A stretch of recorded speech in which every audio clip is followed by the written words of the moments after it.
So have you started joining your duties yet? Not yet started. Okay. 21st. 21st? Okay. So is it time limit for 2 years? No, it's a nominated 1 year. 1 year. Okay.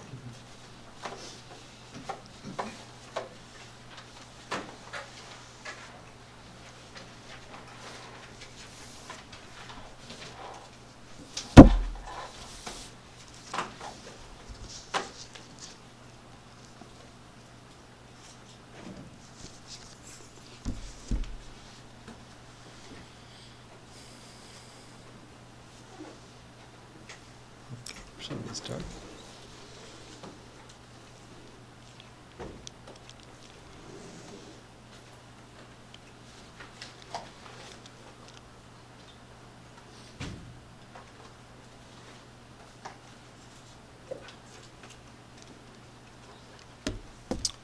Om Sahana Vavatu Sahanau Bhunaktu Sahaviryam Karavavahai Tejasvinavadhitamastu ma vidvishavahai. Om Shanti Shanti Shanti. Let's do the dhyana slokas first. Om Mauna Vyakya Prakatita Parabrahma Tattvam Yuvanam Varshistante Vasat Rishganai Avrita Brahmanishtai Acharyendram Karakalita Chinmudramananda Rupam Swatma Ramam Mudita Vadanam Dakshina Murtimide Vatavitapi Samipe Bhumi Bhage Nishannam Sakal Muni Jananam Jnanadatharamarat Tribhuvana Gurumisham Dakshina Murtimidam Janana Marana Dukkha Cheda Daksham Namami Chitram Vatataror Mule Vriddha Shishya Gurur Yuva Gurostu Maunam Vyakhyanam Shishyatu Chinna Samshaya Nidhaye Sarva Vidyanam Nishaje Bhavaroginam Gurave Sarva Lokanam Dakshina Murtaye Namaha. Om Namah Pranavarthaya Shuddha Jnanaikamurtaye Nirmalaya Prashantaya Dakshinamurtaye Namaha. Ishvaro Gururatmeti Murti Bheda Vibhagine Vyomavat Vyapta Dehaya Dakshinamurtaye Namaha. We'll chant the first 5 verses at the beginning, and we forgot to do the last 5 in the last class, so we will do the last 5 at the end of the class. Om Vishwam Darpanadishchamana Nagari Tulyam Nijantargatam Pashyan Atmani Mayaya Bahirivot Bhutam Yatha Nidraya Yat Sakshat Kurute Prabodha Samaye Swatmanamevadvayam Tasmai Shri Guru Murtaye Namaidam Shri Dakshina Murtaye Bijasyantarivāṅkuro Jagadidam Prāṅ Nirvikalpam Punaha Maya Kalpita Desha Kala Kalana Vaichitya Chitrikritam Maya Vajram Bhayatyapi Maha Yogi Vayotsokaya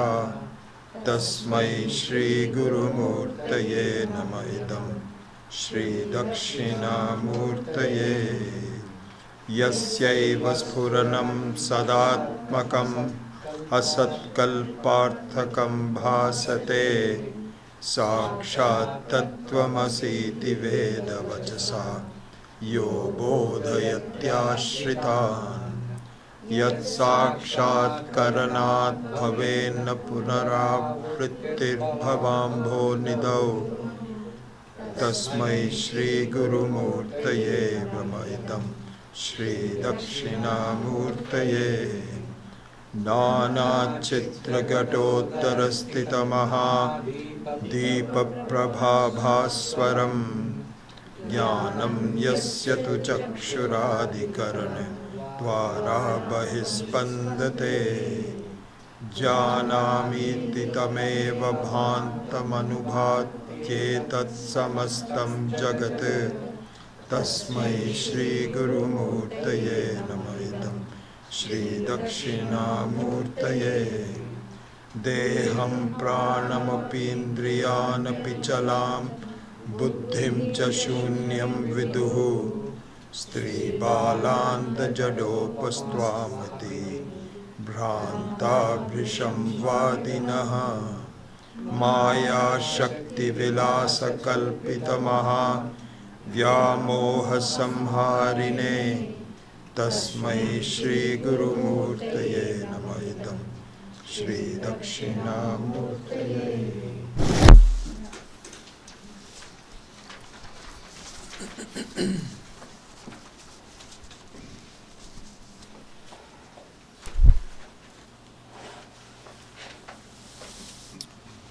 Before going ahead with the class, I just wanted to let you know that we are arranging for the class notes for the ongoing classes, the one that I had already sent you 2 weeks ago, or maybe a week ago, sorry. But I didn't do it this time. I was planning to, but it got late for a reason I'll tell you in a minute. I'm planning to transfer that into a Google Doc.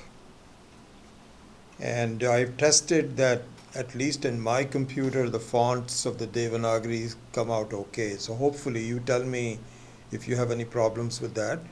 But I think what will happen is I'll give you a link to a Google Doc where I will be the only one that can make edits, but you can read it. And I will keep on adding to it. And I think I'll use a convention where any new text that I add during the week, I will make that into a different color so that you have an idea of what was added from last time. And then after that 1 week, I will make it black again. And then it's a new change that will be in the new color. So that's how we would do it. And I think you will see some of the notes, including the ones that I know some of you have been asking that I did not get a chance to put in. So what happened was that I actually was ready to do it, but I discovered that I didn't have the edit capability. So some of my students finally added me to do that because they were the ones who created that. It's about 5 o'clock and I didn't get a chance to finish it. Anyway, from next week on we'll be more organized in the way. And I will send you an email to let you know about how this is all going to work. So hopefully you all have a copy of the one that I had sent out to all of you. And if you don't, it's okay also, but it'd be nice if you refer to these notes that I had sent out. And these notes refer to an English translation of 14 topic heads of the first verse. We are just talking about the first verse of Dakshinamurti Stotra. And so there are 30 verses of Manasa Ullasa. And there are 14 topic heads that Swami Maheshananji has given. Like for example, Atma Antarvartinaha Jagataha Bahir Abhasaha. And the second one was Satta Spuranayoho Atma Ekayatanatvam Advaita Jnana Siddhihi, etc., etc. So I think that it's very useful for us to start with the central thought that comprises a group of Manasa Ullasa verses. And so those are the 14 central thoughts that we should go over. I won't go there in a great detail, but I think you'll be able to get a sense of what the central thoughts are. And so that's what it is. So now, the first verse is really an important verse. It's kind of like the key verse. Vishwam darpana dischamana nagari tulyam nijantargatam, etc. So there, if you recall, what I had said was that I think the very first topic title that Swamiji has given, which is comprises verses number Manasa Ullasa number, verse number 8, 9 and 10, which is Atma Antarvartinaha Jagataha Abhasaha, Bahir Abhasaha. So if you remember if you have it in front of you, you can see the translation I did was that the fact of the matter is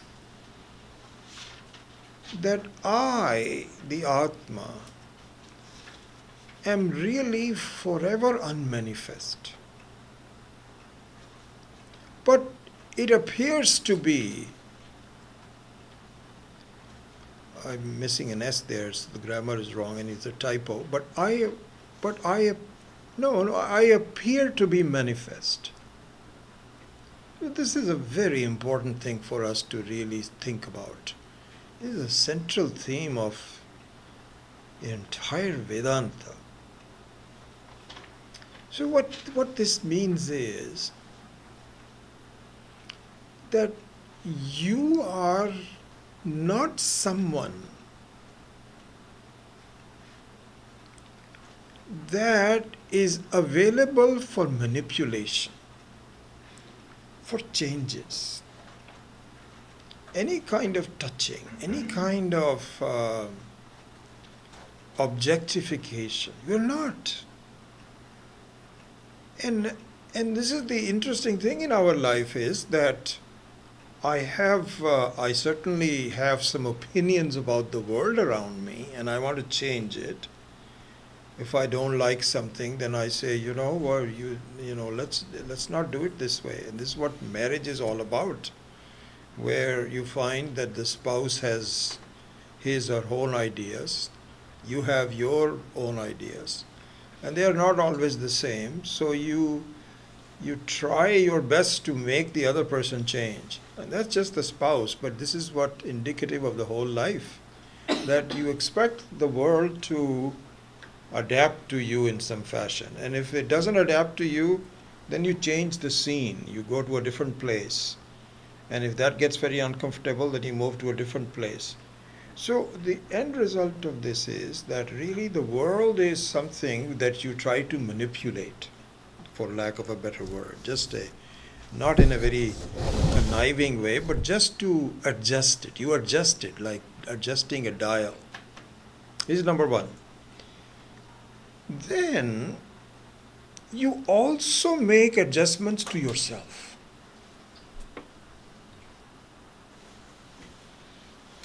And you make adjustments based on your own conclusions, your assessment of yourself. I screwed up. I shouldn't have done this. Why do I do this? I'll try to do a better job next time. I'll be more careful in what I say. Things like that. So you try to make adjustments. Or you can even say that I am not very happy in this situation. I need to change it. So there, it's a two-edged sword. You sometimes try to make adjustment in the world.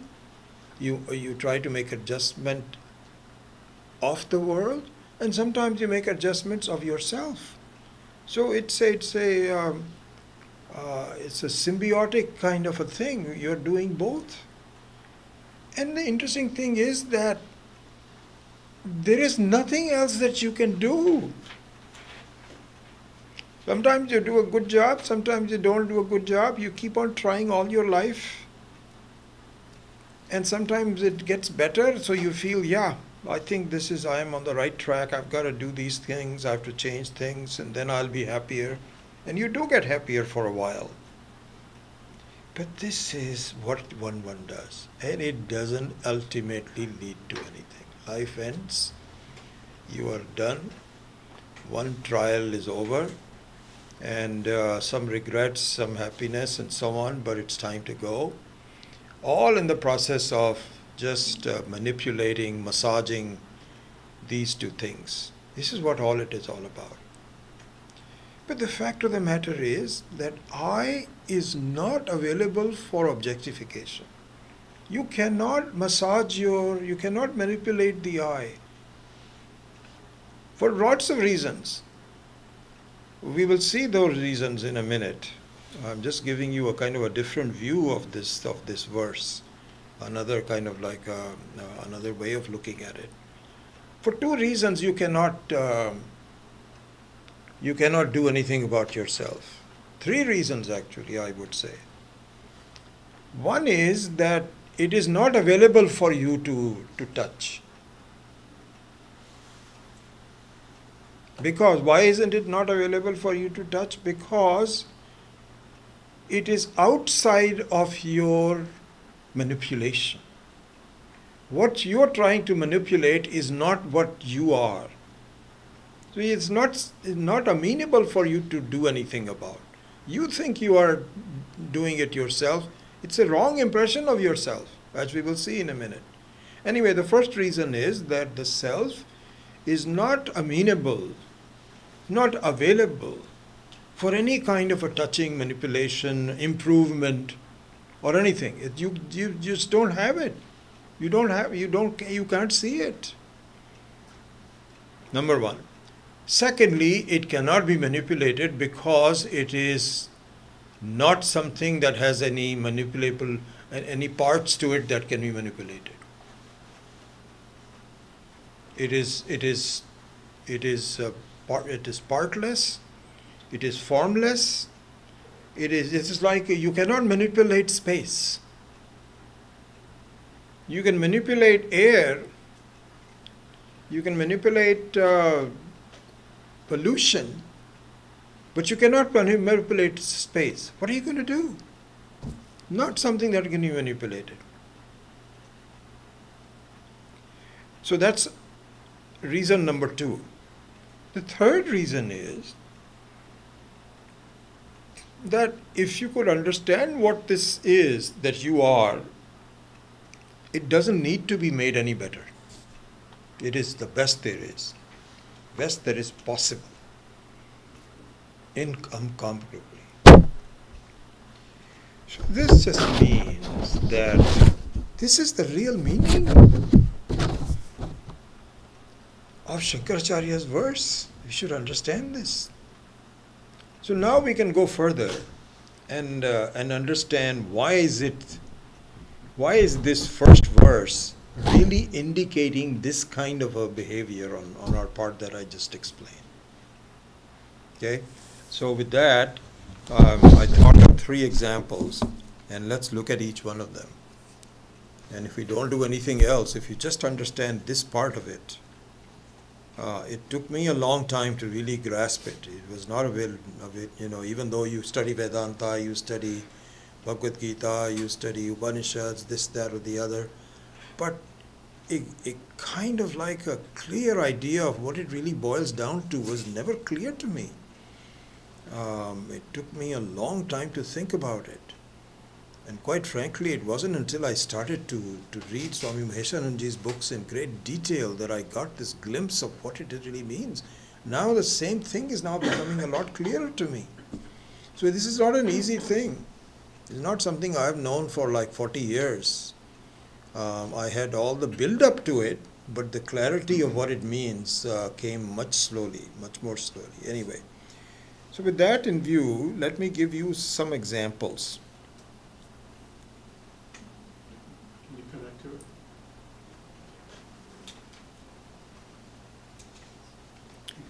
So now let us look at it. Imagine that you are standing in front of a mirror in your porch, outside, in the veranda, not inside the house, but outside. Because many of the homes have mirrors right as you enter. There's a street sign, there's a street scene which is going around. And so imagine you're looking at the mirror which reflects both you and the street that you are watching. So that's clear? Okay, so the mirror is reflecting. So you are actually kind of like, so let's say this is the mirror, okay? And you are sort of right in front of here like this, and you are watching the street scene. And you are watching also the reflection of the street scene in the mirror. And the reflection of the street scene in the mirror also includes you looking at it. Okay? So this is the situation. Now here is the duality. When you say there is a duality, this is something very important to see. If I have to slow down, I will do so. Because it's a very confusing thing. And somehow all the teaching and so on doesn't clarify this as well as it should, frankly. I don't know why. So the duality is, you are the seer of the scene in the city. This is one thing. And the second thing is, the city is the scene. So these are the two entities that you see in the mirror.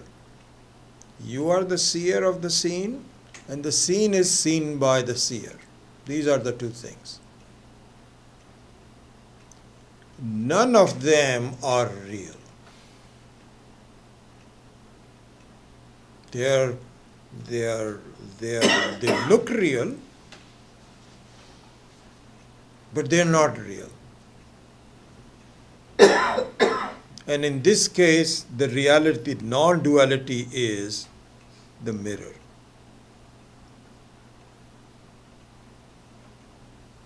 Apart from the seen and the seer. It is, the mirror is neither the seer nor the seen. It is in fact something that has the capability of accurately reflecting what's happening, but there is no change in it whatsoever. The mirror, if there is a fire in the street, the mirror doesn't get hot. Nothing happens to it, even though all the changes appear to be in the mirror, but no changes appear in the mirror. That is the non-duality. The non-duality doesn't mean that you, the seer, and the street scene, the scene, become one. See, it's not that is the non-duality. Both are false. At some level, both are correct, but another level, both are false in reflecting in the mirror. I'm talking about the reflection in the mirror. Okay, so this is example number one. So let's move on to the second example. Look at the situation when you are dreaming. In the dream, there is a duality. And the duality, as you know, is that you are the dreamer, dream character. And you are transacting with the people and situations in the dream as something other than yourself. And that's what's happening. So you are the dream character as a single person, and the dream keeps rotating. There are different people come in, people disappear, situations come in, situations disappear. Those keep on changing. And there might be some changes in you also. Your feelings, your thoughts, your conclusions. It's just very real. Because really, in fact, there is no difference whatsoever. This is what we are studying in great detail in the Mandukya Upanishad. We will continue to do so. There is no difference whatsoever. It's exactly the same situation. We are just starting to analyze that in terms of the equivalence of dream and stay in the Jagrat Avastha, in terms of changes, in terms of beginning and end, and so on. Some very interesting detailed analysis by Gaudapada. So let's just stay here. In the case of a dream, there are changes in you, the dreamer, also. Your conclusions about yourself. You said, I don't like this. What is happening to me? This is not good. Same thing. It's not as though the dream is something very strange. And no, while you're dreaming, it's not strange. It is exactly what is happening to you. So that is the duality. The duality is that you are the dreamer and you have a dream characters that are surrounding you.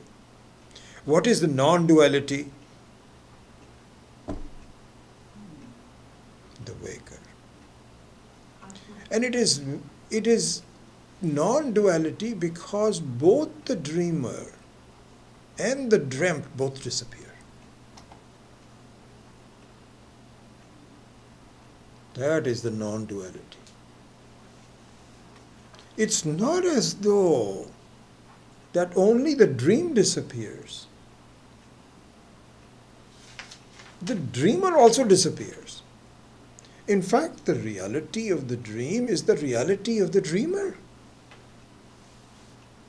If the dreamer is falsified, the dreamt is also falsified. And it cannot be falsified unless there is some very interesting thing where you break up the sleep. You negate both of them. And so this is important because we have to see in verse number 13, topic number 4, Advaita Jnana Siddhi.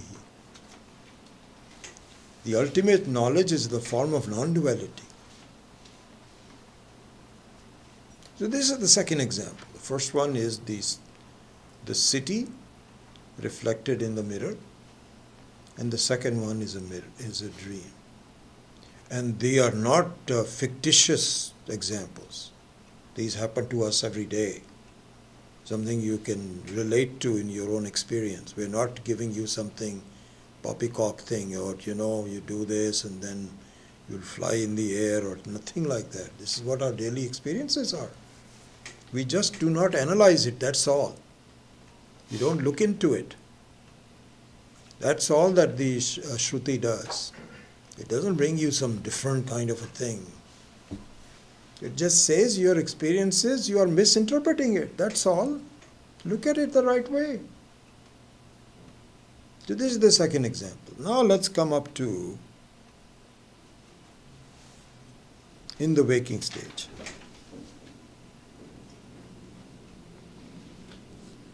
In the waking stage, this is the duality. You, the Jiva, Jivatma or Jiva, a person, human being, the conscious person, is one of the two dualities, and the experience world is the other duality. And as we were talking about it earlier, you only can manipulate one of these two. Either you can change, or you can request the world to change. It doesn't always accede to your request. But this is all the manipulation that you can do. Some of the rules are different than in your dream. Here you have little less control over what you are experiencing, but the essential aspects of the waking remain the same. The essential aspect is this is a duality. And duality by its very nature is unpleasant. Anything which is other than you, you don't like. And if you want to like something, you have to make it into your own. This is why when you discover this is my grandkids, very possible that you may not have seen your grandkids. You may have heard about it. That, your daughter or your son lives in England and you never had a chance to look at your grandkids except for pictures. You've never even seen them, never touched them. And you have some fond ideas, but no. But now when you meet the grandkids, now you touch them and you are introduced. Then say, hug your grandma, then you pick it up and so on and so forth. Now it becomes yours. And now this is part of you. And you start looking at that child differently than the other children. And if your grandkids become sick, you are affected. If your neighbor's kids get sick, you are not that affected. Somebody else gets hurt, you don't even care. You find out your own kids and your grandkids are hurt, oh my gosh, it is like you have been hurt. So this is duality. Me and not me. And it's not pleasant. You cannot make everybody your own. You try to have as many friends as possible, but you cannot make everybody the friends. You go around, people behave very crazily. I'm discovering that really, in the last 40 years, 50 years, 60 years that I've been here, I forget how many decades, traffic used to be very pleasant. The drivers used to be very pleasant. They'll let you come in. My gosh, now if you put more than about a 10-foot distance between cars, somebody comes in. I almost got hit the other time. And my first thing was to honk. And my wife was sitting there, she says, no, why are you honking? I said, I need to tell people this is not right. I'm not going out and fighting with them or anything. At the very last minute, this woman comes in and just puts herself in the middle of that. So it's just, life is just full of conflict. Duality is full of conflict. And we try to manipulate the conflict as best as we can. This is why many of the people are moving out of this area. The traffic is bad, it's not affordable, life is not good. And they want to start a family, and even if it's in a small town somewhere in Texas or whatever it is, doesn't matter. There must be something better than this. So they manipulate the situation, they change their own selves. This is all you can do. And they might be happy for a while, then they'll start missing the Bay Area. The people, the diversity, and the weather, and food, and Vedanta, I don't know about that. Vedanta is available everywhere. Texas, we have some good teachers there. So, that's all you can do. It doesn't help. Ultimately, you can make some adjustments. Ultimately, that. And so really, in the waking state also, this duality has to go when you grasp the reality of the Sakshi, which does not change, but doesn't need to change. And that is the nature of Paramatma. Sakshi is you, but one should say that Sakshi is more than you, because whenever you say you make a mistake that this is me. I in the other classes I've done this, where the jiva, the duality, is, I'm just calling it the me. And the me is the same as the non-duality, the Atma, which is called I.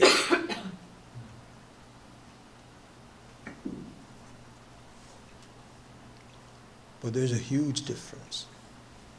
Huge difference. It is just like when you're seeing yourself in the mirror, the person you're looking at looks exactly like you, but it's not you. And it's not you because it is very vulnerable to all the upadhis that reflect that give the reflection to you. All the upadhis. If the mirror is dirty, then you will also become dirty. If the mirror is concave, you will also become fat or tall. If the water is moving, you will also be moving. Whereas you, the person looking at it, doesn't move any of this, not affected by anything. It's independent. But the reflection, even though it looks like you, is very affected. It becomes that. So this is what Dakshinamurti is trying to say. This is the central part of the whole thing. And this is why the first verse is important. And so the first verse has two parts to it.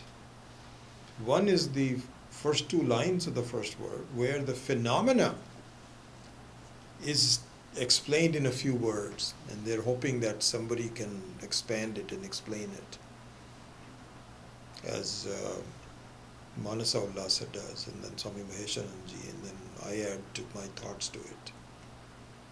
So this is what the first word is saying.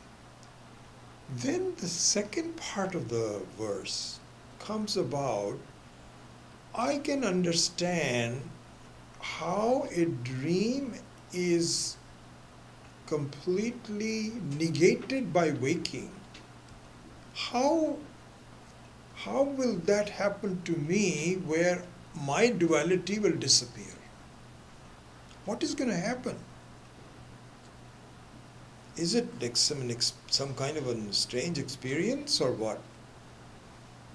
So that is also now given to a certain degree in these explanations.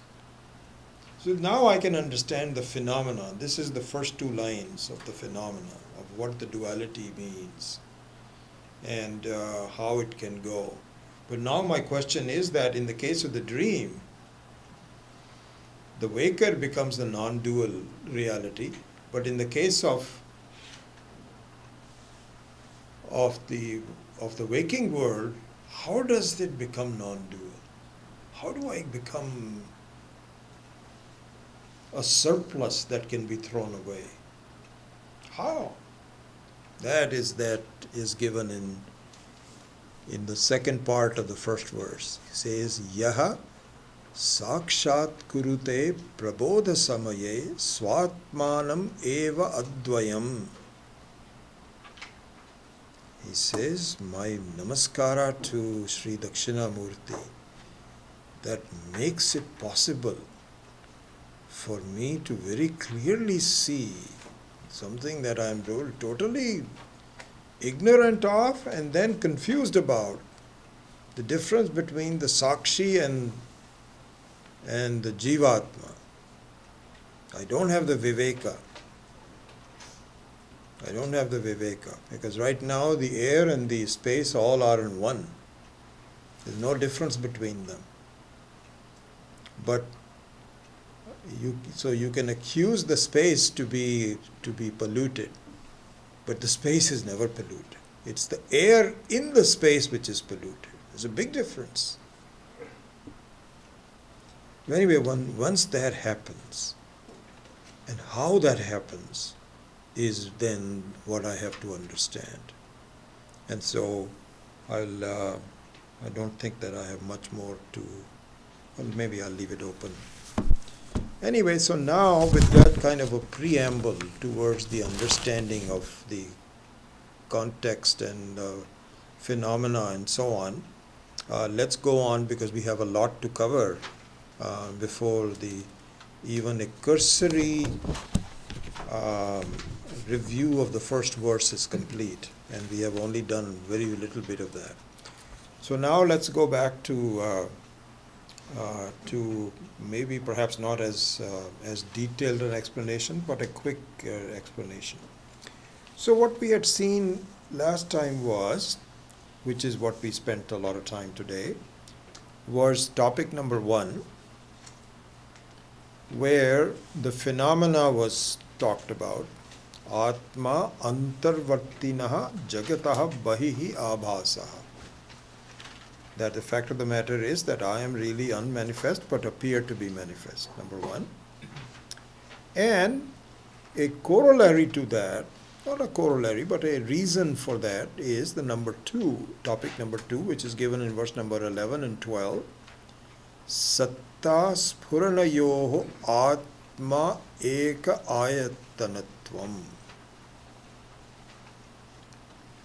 Which means that I am not only the real source of existence, but also of the knowledge and awareness. It is also just an opening statement. I mentioned it to you that it is very much like, I think it was in this class, did I not? That the answer is already given to you, but the derivation is really what really matters.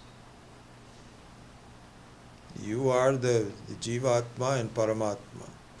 Or you are as good as you are in fact the very nature of the Ishvara. This is the answer. It doesn't do anything for me. I still feel limited. I maybe feel slightly better than I did before, just because I have some respect for what you're saying, but it doesn't do much for me. But when you derive it, and the reason that it doesn't do much for you is that at this moment, your thoughts are completely submerging this fact. I am just a human being, limited, etc. It's very well known.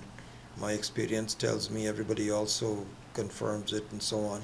And then this weak voice is coming, is you're not the Jiva, you're the Paramatma, etc., etc. And your mind just says, shut up. Don't talk to me. I've got my own problems, is what happens. And so you're surrounded by the fog. More than the fog, it's just a complete darkness. It's like, you've had some rough nights and you want to sleep in. So you draw all the blinds and those blinding sun outside, but you just think it is dark. That's exactly our situation, is that we are steeped in the understanding that I am just a small, puny individual. And but the fact of the matter is that this needs to be understood, this needs to be derived. And so the beginning of that is to say, listen, don't you see that when you say the table is, the isness is not in the table.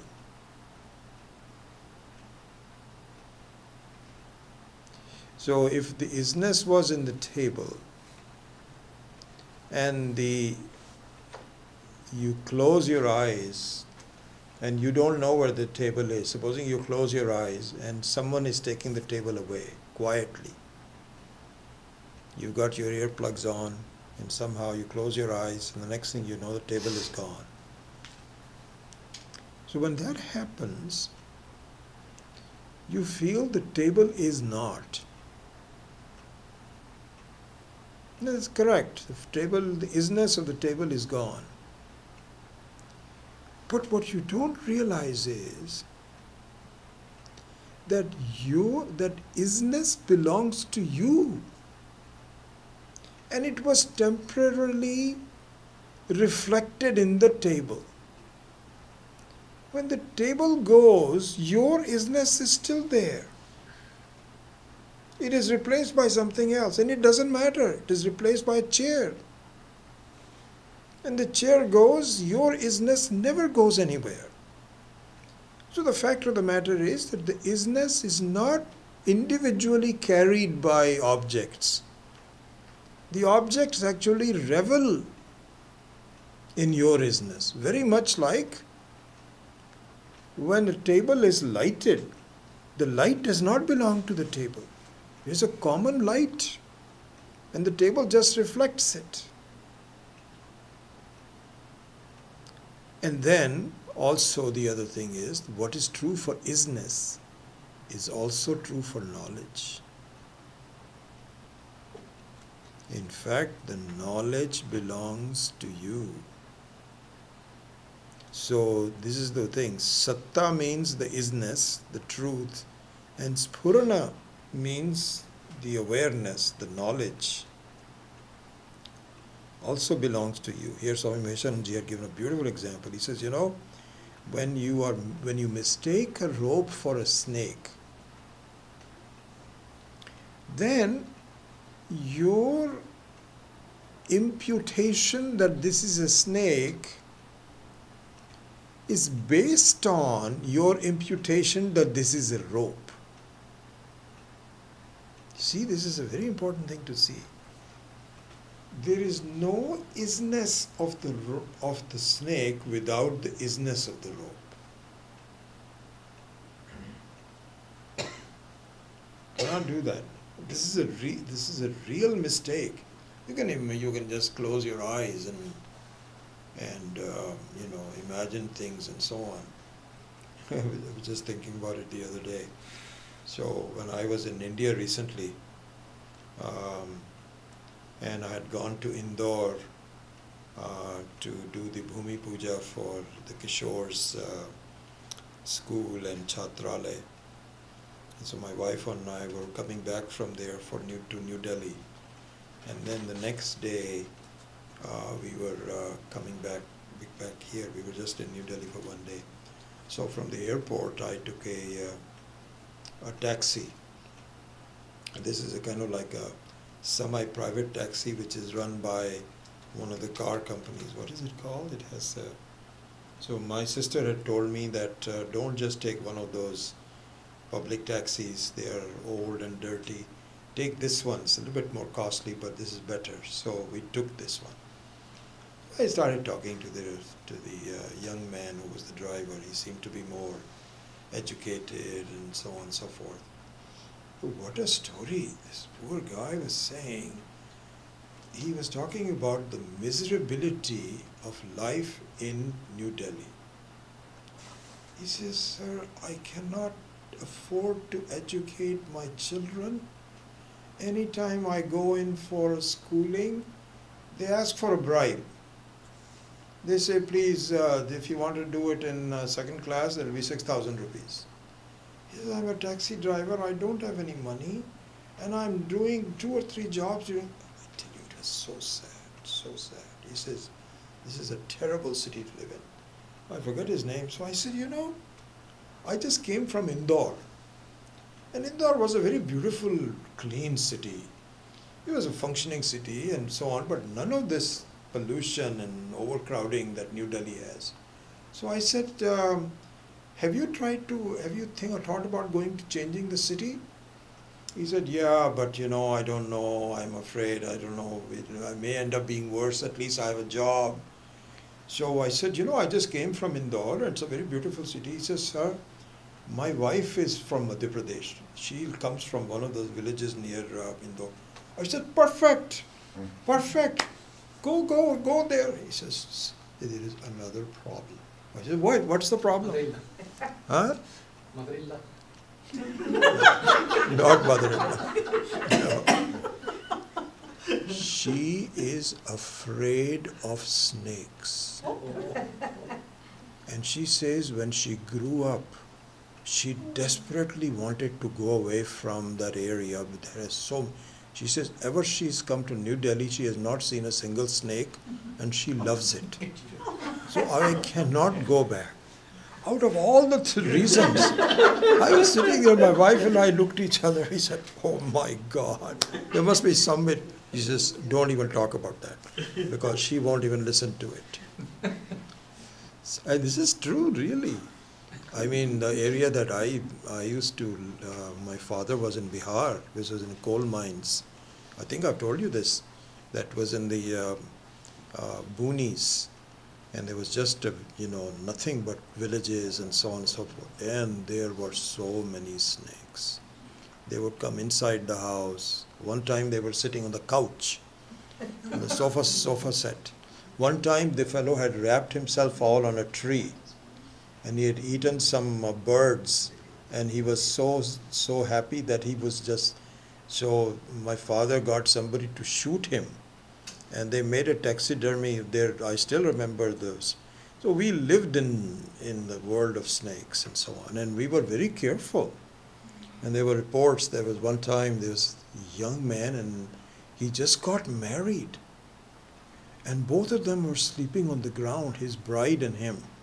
And they were both bitten by a chiti snake. And chiti snake is kind of a very thin snake. It's a very thin snake. It's as poisonous as a cobra. And I remember my father came back and everybody was crying. Brand new marriage. They were like 19, 20 years old. Both got killed. And so we were used to live in this. So there was a fear of snake. And this was really when I still remember this happened like a month ago. And I was shocked. He says, no, sir, she would not go back. And I can understand this. Anyway, so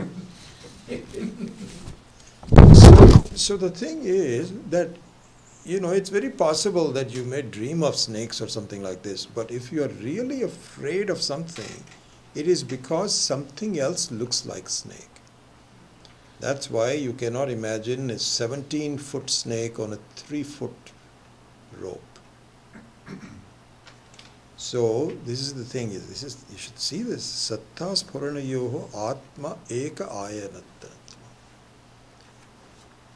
So really speaking, when you make a determination about yourself, it is because you are mistaking the Sakshi.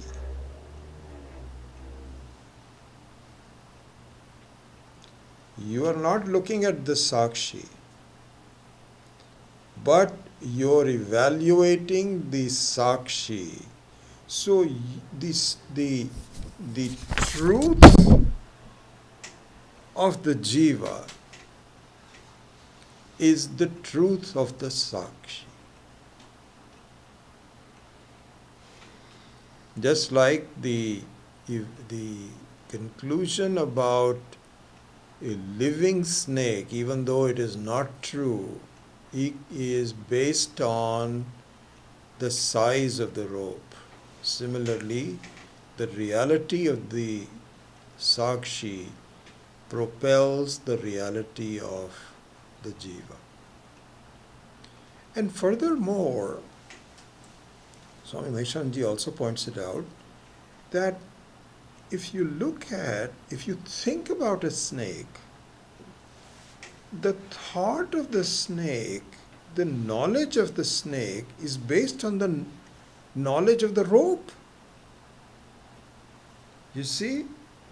So both the existence of the rope and the knowledge of the rope propel the existence of the snake and the knowledge of the snake. Similarly, both the existence of the Sakshi and the awareness of the Sakshi propel the wrong evaluation about yourself as a Jiva. So you are awareful, but that awarefulness is a reflected awarefulness. It is not the real awarefulness. And so the only true source of knowledge and existence is none other than the Sakshi. So this is another topic that Gaudapada points out. Sureshwaracharya, not Gaudapada, but Sureshwaracharya points out in this. Then, in verse number 13, I'm talking about the references of the Manasa Ullasa. In verse number 13, you have Advaita Jnana Siddhi.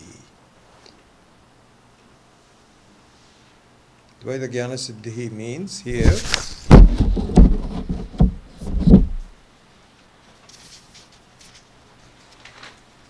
that when you are through a lot of things, through thinking, meditation, and so on,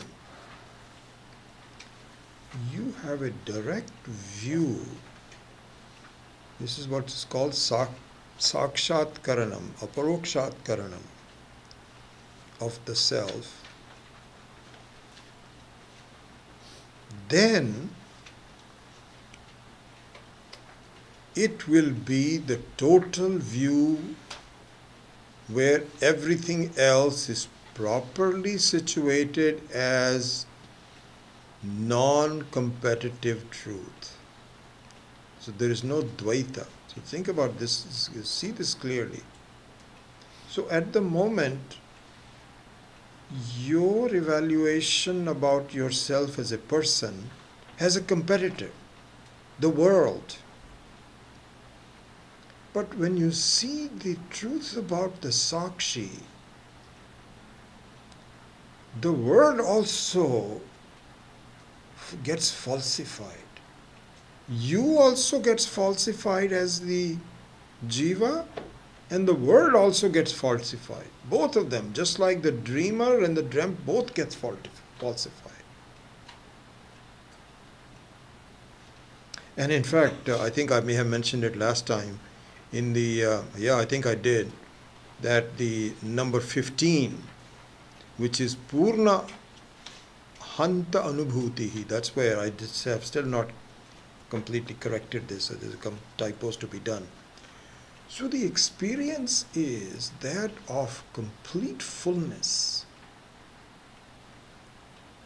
where whether you open your eyes or not, whether you close your eyes or you open your eyes, that reality is dismissed by the higher reality of the Atma. And it's as though you've swallowed it. This is given in the Manasa Ullasa, that just like you have, some food outside of you, and it's a dual thing that, you are hungry, there's the food, can I have it, can I not have it, all that sort of thing. But once you eat it, then the distinction between you and the food is lost. And in fact, you swallow the food, that becomes you. Very similar to that is the experience of non-duality.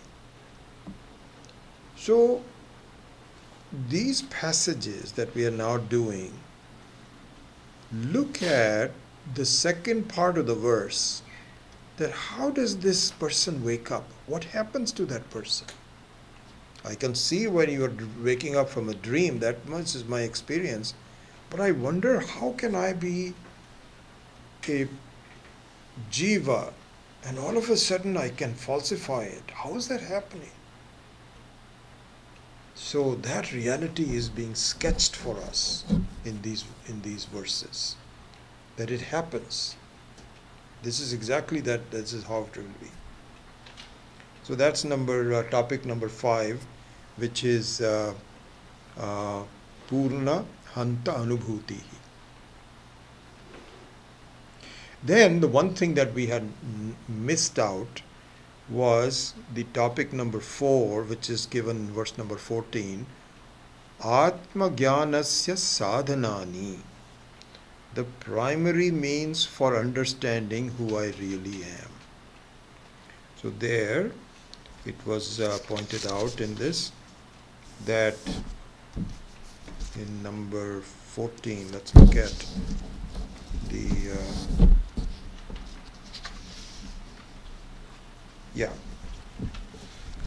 so here Shruti Acharya Prasadena Yoga Abhyasavashena cha Ishvara Anugrahena api Swatma Bodha Yada Bhavet.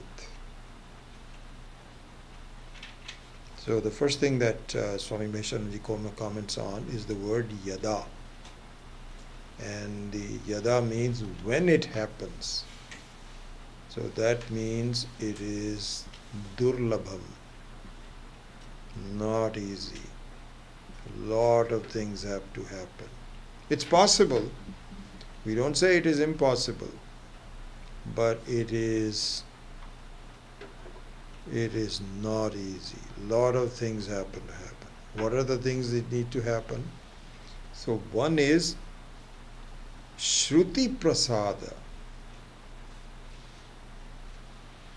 So the prasada means the blessing of the Shruti. What do you mean by the blessing of the Shruti? Swami Maheshananji points out in explaining this from his experience. Shraddha towards the Shruti is the Shruti Prasada. Shraddha. Shraddha means softness towards it. You don't fight with the Shruti. I don't know if this is true or not. How do we know? Who told me this? Who tells you this and so on? I don't know if it's really, should I believe in it? Don't. But some softness comes in and you say, oh my God. And so the Shraddha what Shraddha really means is, you take the responsibility. You don't, even though things haven't happened yet, you haven't really achieved what you want to achieve. If there is a situation, the question is, who do you blame? You can blame the teacher, you can blame the Shruti and so on and so forth. Our teachers were not good enough. And Shruti, I don't know, we don't get the books. And maybe another thing is, you see this every day. I really come across. And this is why I never even want to discuss Vedanta with anybody who is not honestly, it just ends in disaster. One of the things they will say, these are old-fashioned ideas. Nowadays, science has progressed so much. Have you looked into those? Have you read the book by, then they give me some kind of an author or something like this. And I am usually quite honest, but some dishonesty comes in. I'll say, oh, that's very interesting. I would look into that. No, I'm not going to look into that. I am already resolved. Absolutely not. But I lie, because the fellow is just, he's ready to take his iPhone out and told me about this, that, or the other. There are new ideas, and so on. Who was the other day I met somebody. So fascinating how these.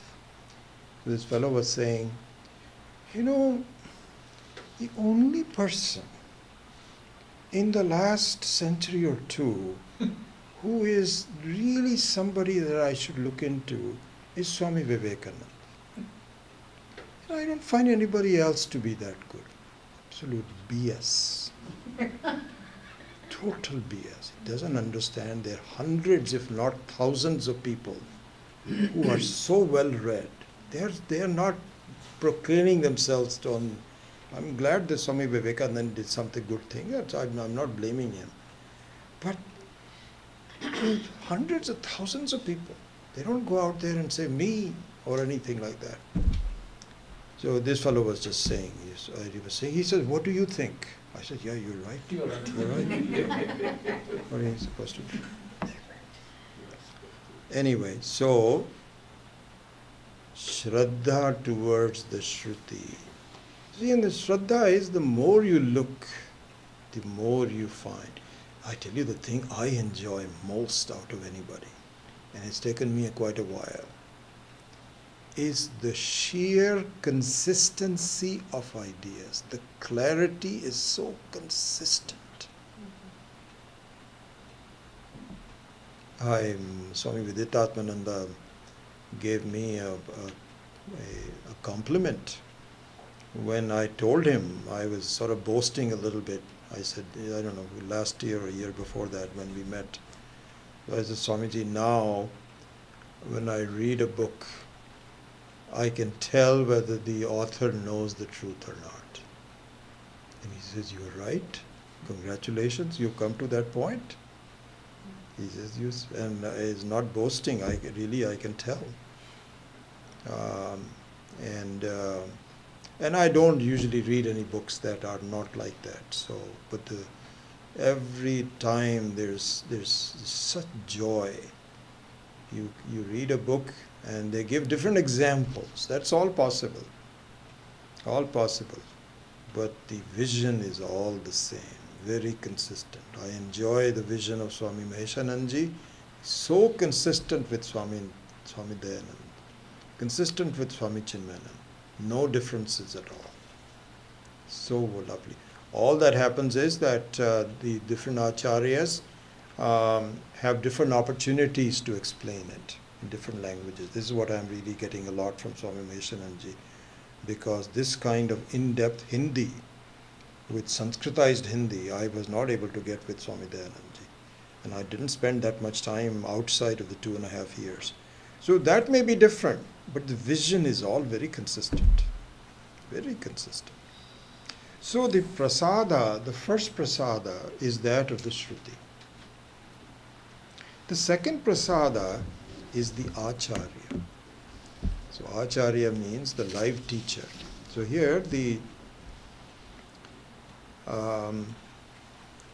Acharya Shabd,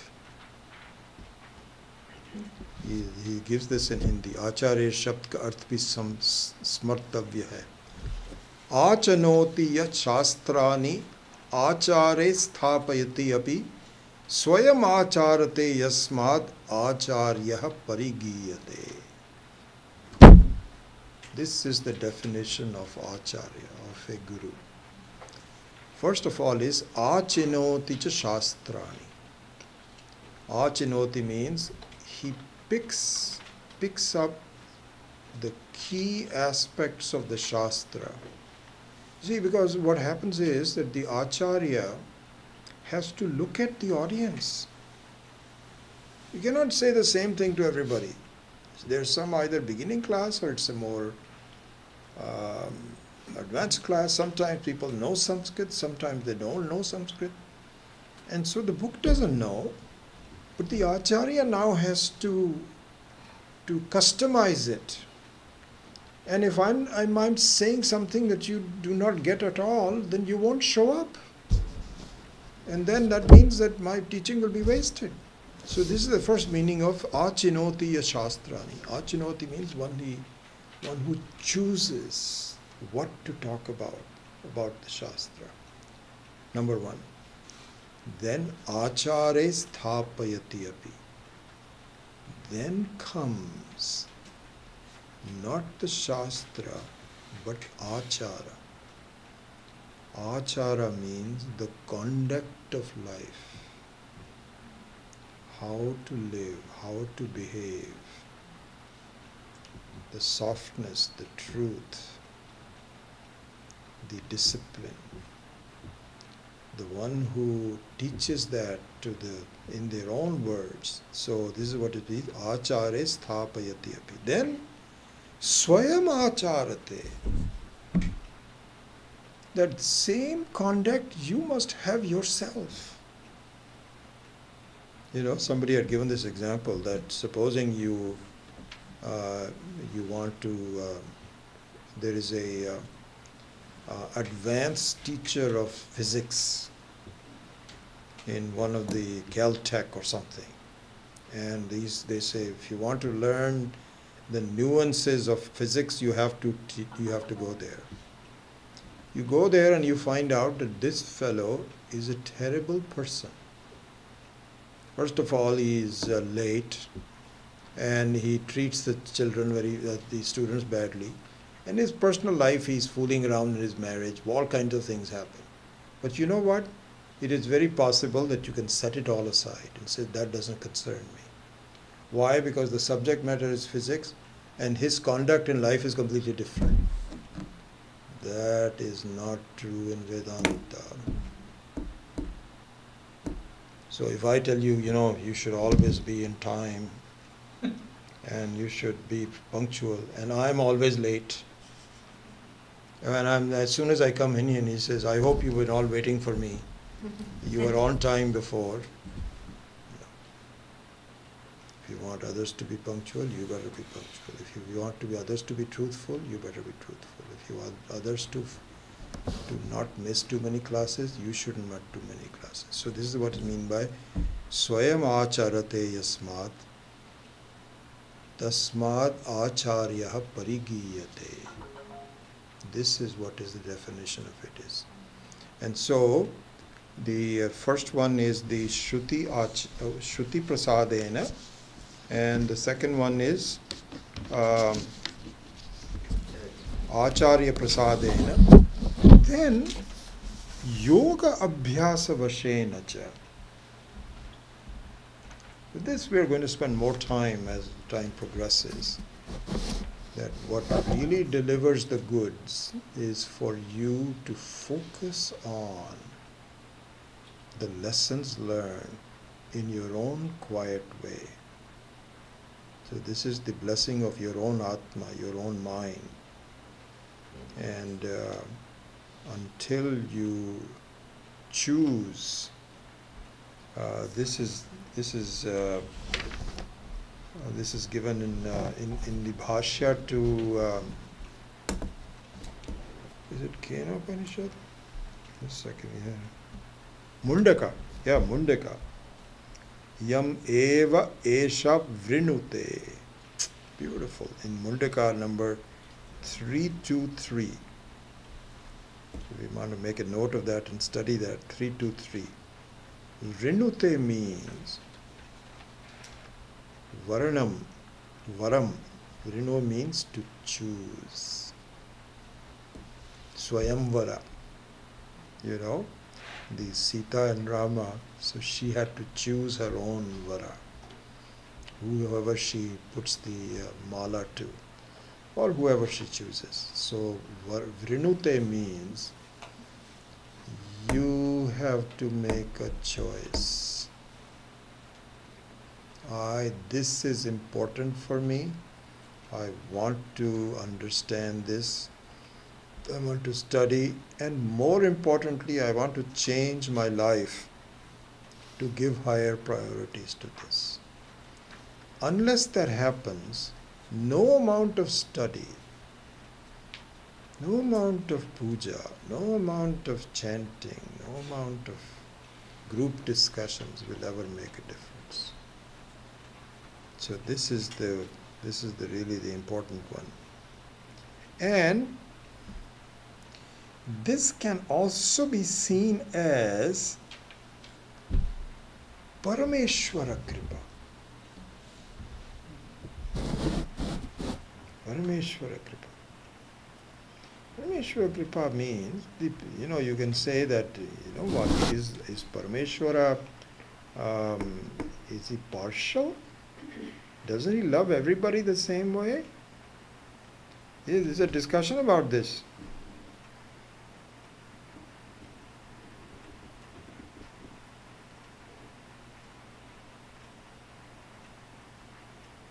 He says, परमेश्वर की कृपा यद्यपि सभी कार्यों में सामान्य रूप से अपेक्षित होती है, पर आत्मविद्या तो उसकी कृपा पर ही अवलंबित है. Means, even though for doing any kind of work, keeping a good health and so on, Parameshwara Kripa is necessary. But in this matter, only that will really help you. Everything else will not. And the Parameshwara Kripa is निष्काम कर्म अनुष्ठान से ही उसकी कृपा होती है. काम्य कर्म परित्यज्यता नित्य नैमित्तिक कर्म अनुष्ठीयता means the first thing we have to do in our life if we want to really make progress is to give up desire prompted actions. Wouldn't it be nice if we did this?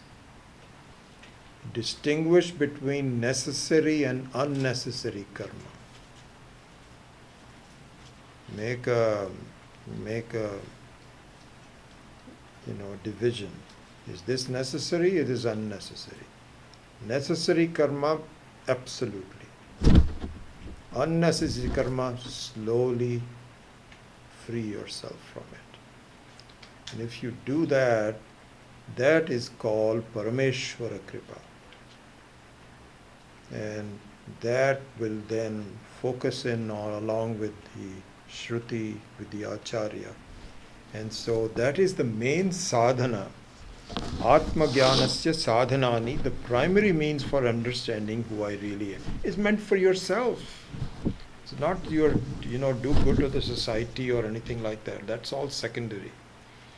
But the reason why I don't focus on my own beauty is because I'm too distracted.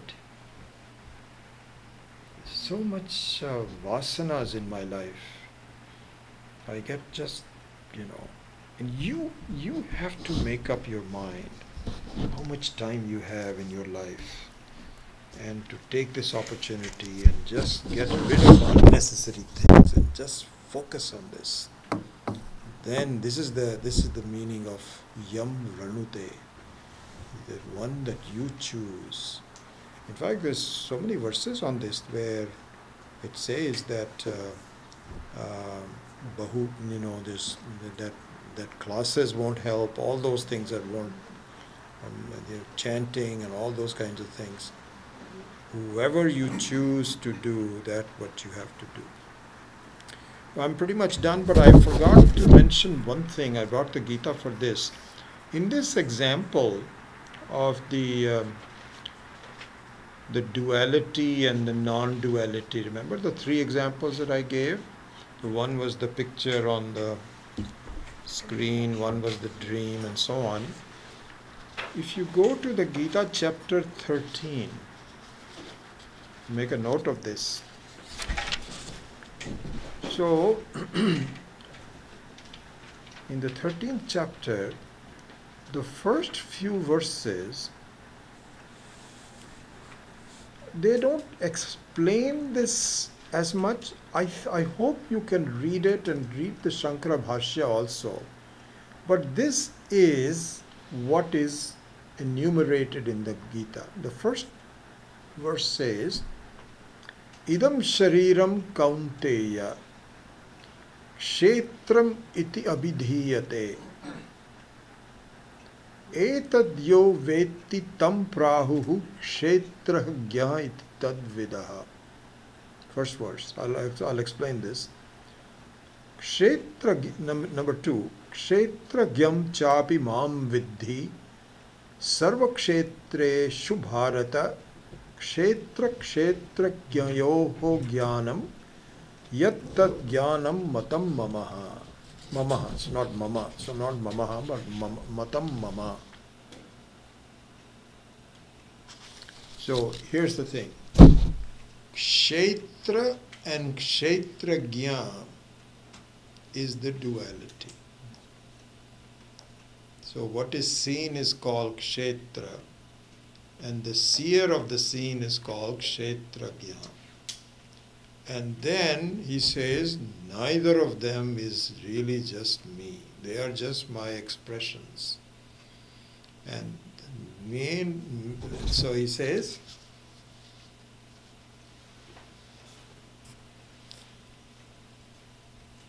Mam vidhi kshetragyah cha api vid sarva kshetreshu bharata kshetra kshetra jnayoho jnanam yat tat jnanam matam mama.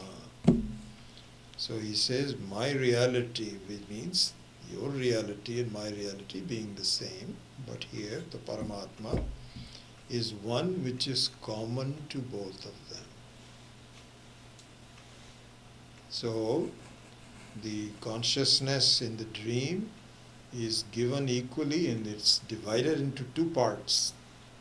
You cannot have all this halla gulla going on until the Maya Shakti divides the waker or the person who is dreaming into two parts, the dreamer and the dreamt, and creates this duality for it.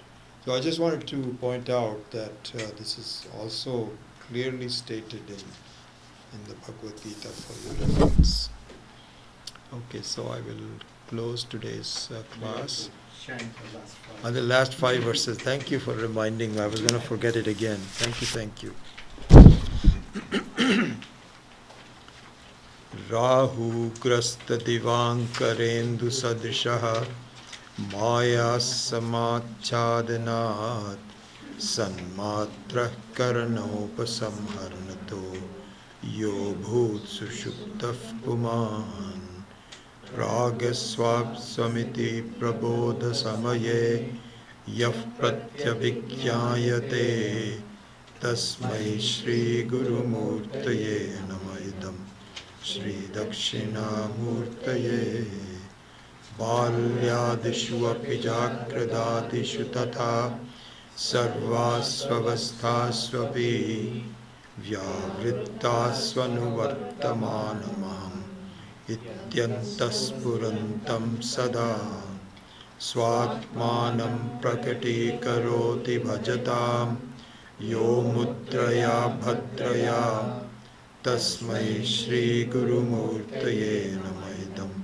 Shri Dakshina Murtaye Vishvam Pashyati Karya Karanataya Saswami Sambandataha Shishyacharyataya Tathaiva Pitra Putratyatmana Bhedataha Swapne Jagrati Vaya Esha Purusho Maya paribhramitaha tasmai Shri Guru Murtaye namaidam Shri Dakshina Murtaye Bhurambhamsya nalo nilombaram aharnartho himam shufpuman ityabhati characharatmakamidam yasyaiva murtyashtakam Nanyat kinchana vidyate vimrishatam yasmat parasmat vibho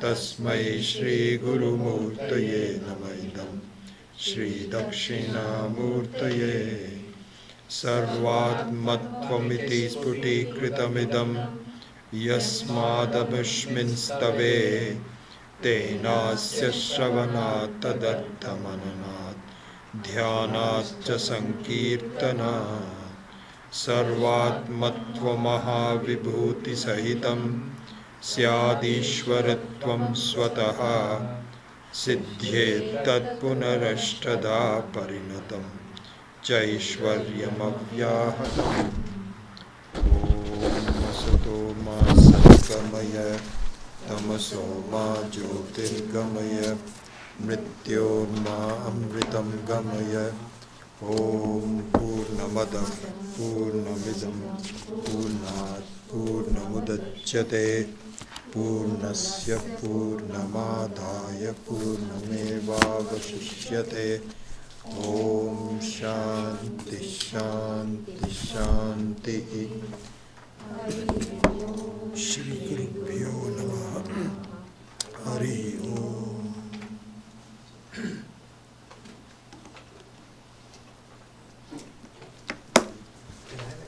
Yeah. In chapter 12, Gita, so the Vishwarupa Saguna Bhakti, Yeah. you transcend into Nirguna Bhakti through Shravanam, Mananam, Nididhyasanam. That directly contradicts with this, with my thinking. It's, I appear to be manifest, but really unmanifest. So you are going for there from manifest to unmanifest there, and to bhakti, saguna bhakti to nirguna bhakti. It means Vishwarupa is the manifestation. Yeah. So here appears to be manifest, but really not manifest. But it really manifests, that's what I'm saying, right? No, I mean, the manifestation is there at a certain level. So it's not as though it is unmanifest. It is just that higher than that. So really all akaras resolve into nirakara. Right? So the question is that who makes all these beautiful ornaments? How did they come about? So if you want to just do that, then the akara is you can appreciate it. Like supposing you want to be a jeweler in your career and you want to understand what is the art form of the jewelry, what are the various periods, is it an old one, is it a new one, modern versus old, all those kinds of things involve the akara of the ornamentation.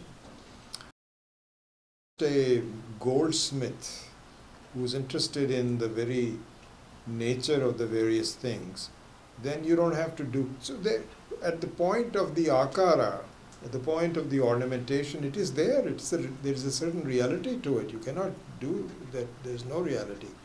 But there is a higher reality than the akara, which is nirakara. And so, of course, in our daily transactions, it's not as though you shut your eyes and you have to live, you have to eat, you have to transact, you're a family member, all of those. And so the only thing that happens there is, in the chapter 12, we have a doubt in our mind whether there is somebody in charge of the whole world or not. Who creates it? Who sustains it? And who is the karma phaladata? And what that happens.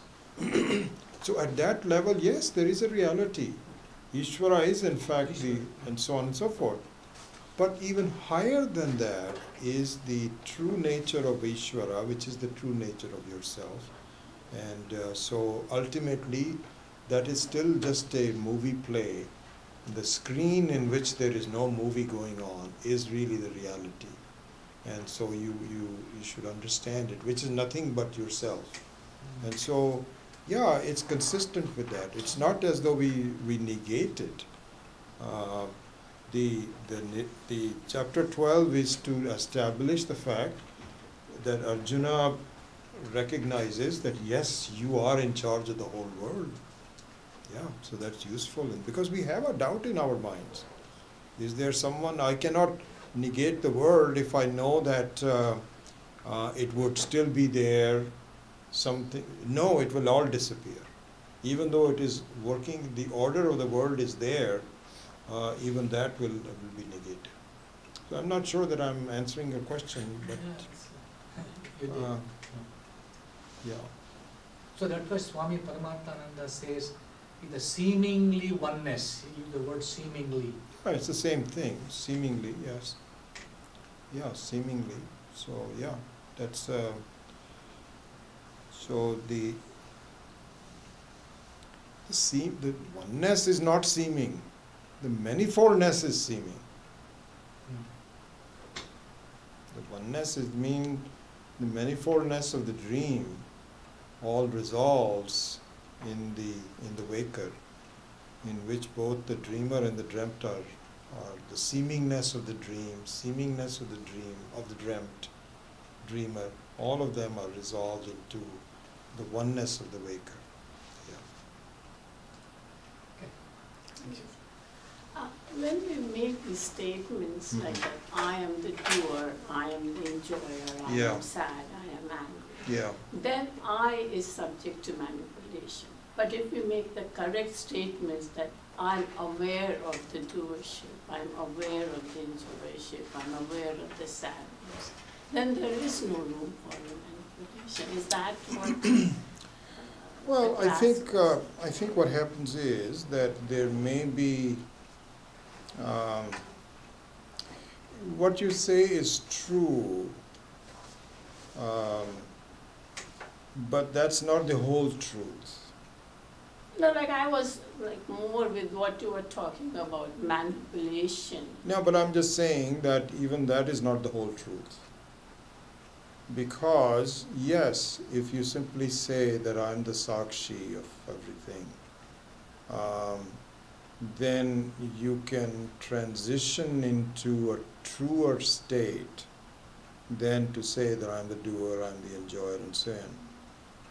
But the real truth is, even when I am the doer, I am not the doer, it is Paramatma which is doing. Yes, I'm aware of the doership. I'm aware of the sadness. Just listen to me. That's not what I'm saying. I'm aware of the fact that I'm doing something which is true. Okay? But there is something that is going on. There is doing. There's enjoyership. Okay? I feel that I alone am the doer. No one else is doing it. No one else is cleaning the house. I'm the one who's cleaning the house. And so on and so forth. This is a much more advanced topic which will slowly come up. The fact of the matter is, while it is being done by Ishvara, and I am just the servant who's following his. So I am not alone in doing things. I am just an instrument in the hands of Parameshvara. And so it doesn't mean that, you see the distinction that you can say I'm just the Sakshi, I'm the Sakshi. I'm always the Sakshi. But that doesn't solve the problem. The whole thing is that where does the doership resolve to? It resolves in the order. It resolves in Parameshvara, in Parameshvara, the order of things. And what you find is that then you conduct your life without any worry.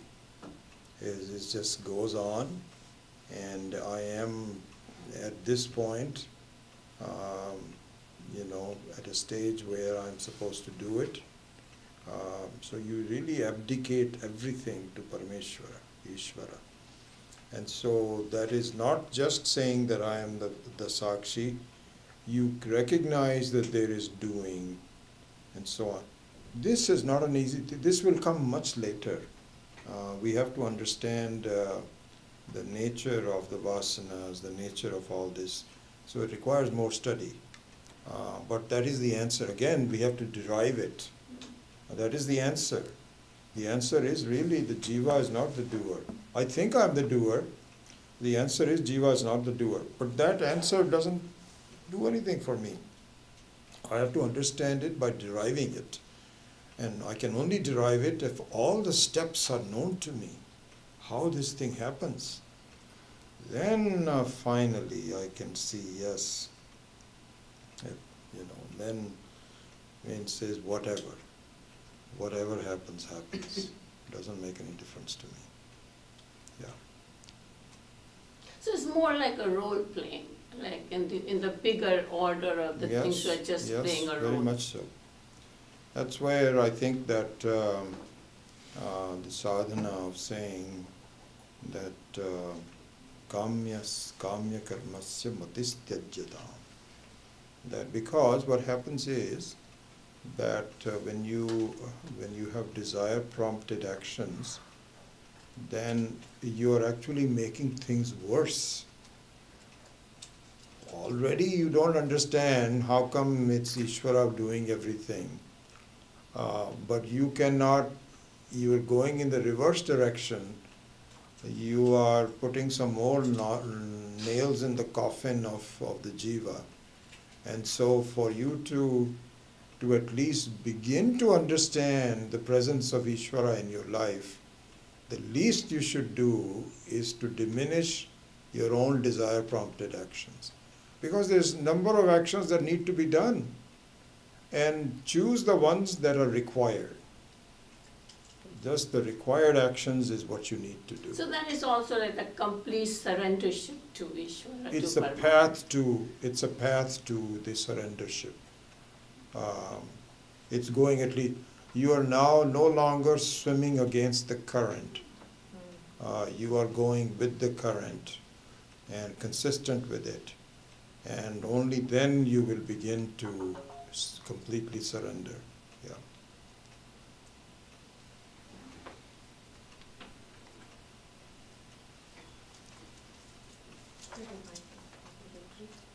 Yeah. Yes, thank you.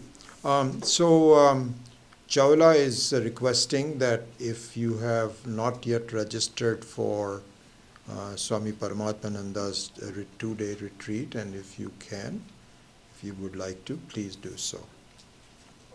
Okay, I think it'd be, he's a very good teacher, and sometimes just having a focused retreat over a short amount of time really does a lot to the thinking, so I would encourage you to do so. Okay, very good, thanks.